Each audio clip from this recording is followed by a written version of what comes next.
Hello everyone! In this video, we are going to talk about our paper.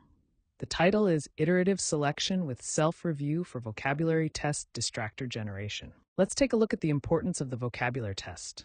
Expanding one's vocabulary is a key factor in enhancing overall language comprehension. Taking English as an example, vocabulary questions are very common in English exams in Asia. These exams test how well students know word meaning and word use. For example, Taiwan has GSAT and AST. Japan has ICAN. Korea has TEPS. These exams all include vocabulary items. There are also many English tests that we didn't mention here.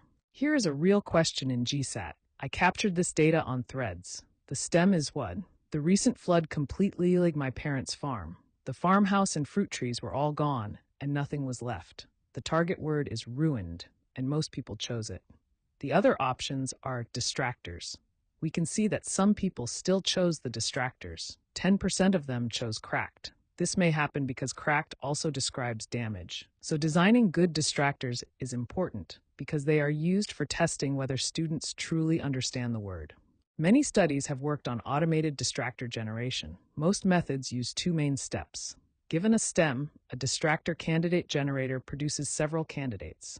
Next, a distractor filter removes invalid candidates. However, these methods have their own limits. For example, dictionary methods cover only limited words. Neural methods need a lot of training data and labels. As LLMs are so powerful, we wonder if we can use LLMs to solve this problem directly. Here are the two research questions of this work. Research question 1. Can LLMs be directly utilized to generate distractors?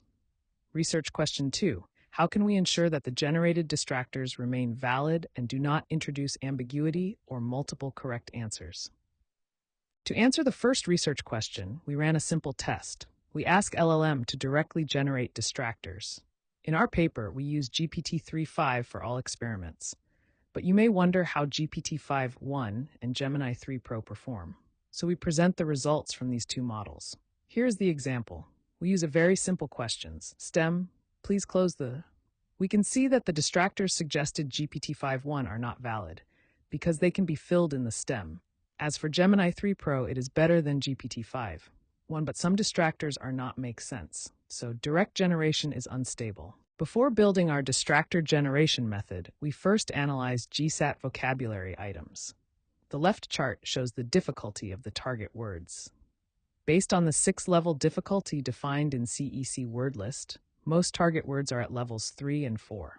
The right chart shows the difficulty difference between distractors and target words.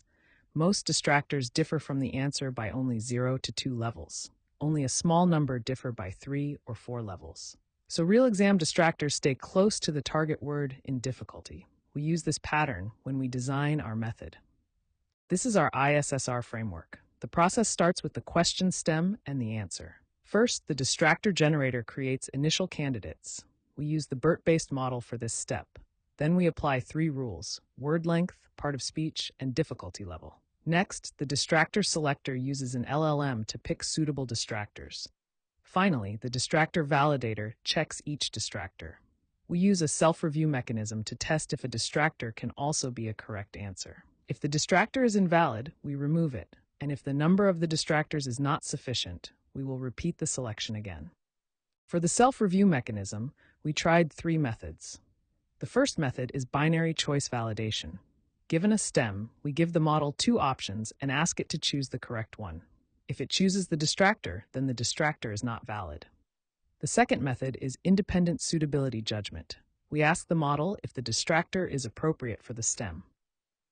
The third method is semantic consistency check. We replace the correct answer with the distractor. Then we ask if the 2 sentences have the same meaning. If the meaning stays the same, the distractor is not valid. To decide which method is better, we use the English questions and distractors in GSAT. We use GSAT questions and their options to test all 3 self-review methods. As we know the answers of each test cases, we can measure the performance of each method. Among the 3 methods, semantic consistency check works best, so we select it for our self-review mechanism. In our experiment, we used GSAT English exam questions from 2006 to 2018. There are 195 questions, and we used 2 of them for few-shot prompting. For baseline models, we include a BERT-based model trained on closed dataset. We also use GPT-3.5 as another baseline. Here is the results of our distractor generation experiments. We use F1 and NDCG to evaluate how well the generated distractors match the gold distractors.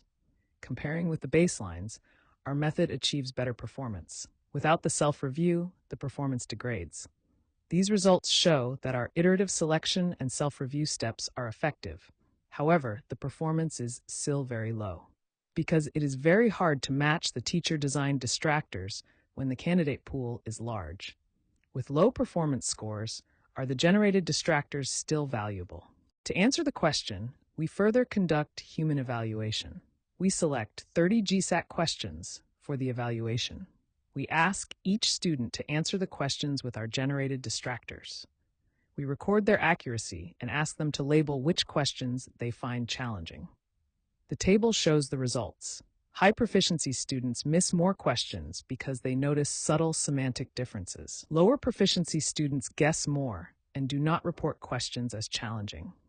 These results show that ISSR produces meaningful distractors that challenge advanced students. In conclusion, vocabulary tests are important, but creating good distractors is difficult.